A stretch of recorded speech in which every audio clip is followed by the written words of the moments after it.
கண்ணீர் விட்டு அழுதான். எனக்கு இந்த தொழிலில் சரியாக வராது போய் சாமி நடத்துவார், இந்த படத்தை வச்சு நீ சாமியை கொடுத்தோம். இப்போ அவன் 2 இது ஹார்ட்வேர்ஸ் அது இதெல்லாம் போட்டு கான்ட்ராக்ட்லாம் எடுத்து இது பண்ணான்.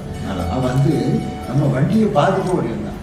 ஓடி வந்து சொன்னால் மற்றவங்க ஓடுவான் ஓடுவாங்க கூட மக்கள் அப்படி இல்லை, இன்னைக்கு உள்ள காலங்கள் அப்படி இருக்கு. அந்த பையன் வந்து இந்த 1000 ரூபாய் நீங்கள் வச்சுக்கன்னு சொல்லிட்டு போட்டான். ஒன்றா பாருங்க, பழைய பிரபாகரனா அப்படின்ட்டு அவரே சொல்கிறான், நான் தான் பிரபாகரன், நீ சொல்லி அவரத்தெல்லாம் விட்டு வேற சாமி தொழில் தருவார் அப்படின்னு பெரிய படம் ஓடி சொன்னார்.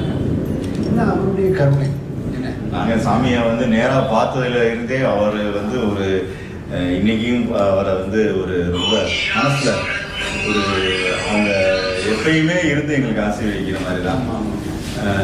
நான் ஏன்னா ஏற்கனவே காணிமடத்தில் வந்து சாமியை வந்து அவங்க லைவ்ல இருக்கும்போதே நம்ம வந்து ஒரு டைம் பார்த்து